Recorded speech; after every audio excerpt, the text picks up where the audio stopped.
கோவை ரயில் நிலையம் அருகில் உள்ள சாந்தி திரையரங்க முன்புறத்தில் கோவை மாநகர் மாவட்ட திமுக அமைப்பு சாரா ஆட்டோ ஓட்டுநர் அணி சார்பில் இன்று மே 1 உழைப்பாளர் தினம் நிகழ்ச்சி நடைபெற்றது.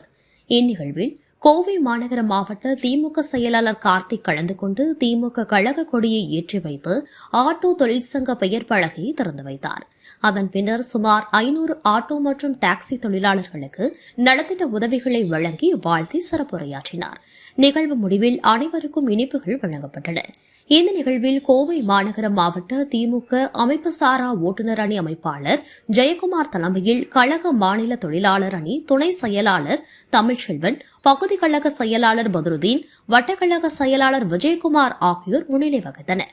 மேலும் செல்லப்பா, முகிலன், நவாஸ், அஜீஸ், கோவை இக்பால், துணை அமைப்பாளர் சுந்தர், மாவட்ட பிரதிநிதி முத்தழகன், சபரிகோபால், வீரகேரளம், சுரேஷ், வினோத், ஜெபராஜ், ஜலீல், அக்கீம், ஸ்டீபன், ஆஷிப், சாதிக் உள்ளிட்ட கழக நிர்வாகிகள், மாநகர மாவட்ட ஆட்டோ ஓட்டுநர் அணி நிர்வாகிகள் மற்றும் தோமுசு தொழிற்சங்க நிர்வாகிகள், ஏராளமான தொழிலாளர்கள், உடன்பிறப்புகள் கலந்து கொண்டனர்.